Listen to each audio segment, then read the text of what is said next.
Allah Teala Kur'an'ı innallaha la yastahi minel haqqi. Allah haktan utanmaya. Peygamber Huda Aleyhisselam'da mübarek dedi bilen bir sürü kepleri aydıptır. Şimdi peygamber olup aydıptır menen şonu şeýle aýtjak. Diň olup soraýarlar. Şoňkana gurun berdi ýerler. Bir sürü zatlar var. Denalara zulmet ýerler. Denalara zulmet ýerler. Bir zulmyň bir näme? Başlaň ha. Peygamber mübarek agama aýtdy mene utanmaýam. Denananyň nejaset ýerinden barýarlar. Deň urýarlar. Bir de lap zorlap namaz billah şeyde bir şey ettiler. Bir ne etmeli öyle. Zulmet yerler. O denanan ne mi doğru var? Zemul ya bir ne etmeli ustadı. Peygamberin aydanından ulağat. Men ata haidan ev imraten fi duburiha. Her bir adami ki denana hayd vakti yakillasta.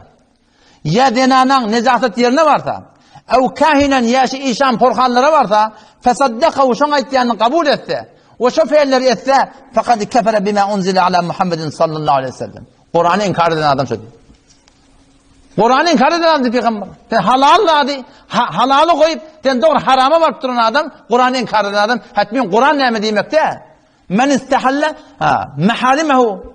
Her kimi ki var akim Kur'an'ın halal edenden haram mıdır? Haram edenden halal mıdır? Neuzbillah ne dinden çıkıyor. O peygamber yamasa ayette mel'unun men ata.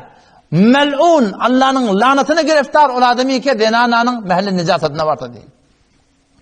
O zaman şu taydan o da her bir erkek adamı ki şirişi etse şu denana cevapçı men ne mi deyin? Ne mi deyin yok. Sen talağın vaga olup dur.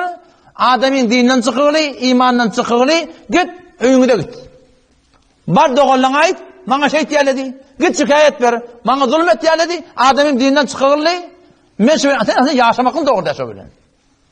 Vakti ki bir denana şüpherim zulmet yerler şol denanan şu adam bilen şu hanımada da kulen yaşamakın kulen doğru değil. Halalle şöyle yaşamaklık. Bayet gitmeli şol. Teklifin belirtmeli bir adamı ki şüpherim Hudaý Teala'nın haram edip koyan adı bilen rahatçak şüpherim öl kahişatını yönetmen adam neuzbillah ol adam Müslüman ip olmayan Müslüman.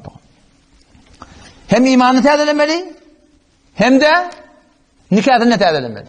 Bundan sonra yerlerde garbi filmleri gözlep ne'udhu billah erkek alatını ağınlandırıyor diye. Denanan kuyruğundan varmakta beter haram diyor.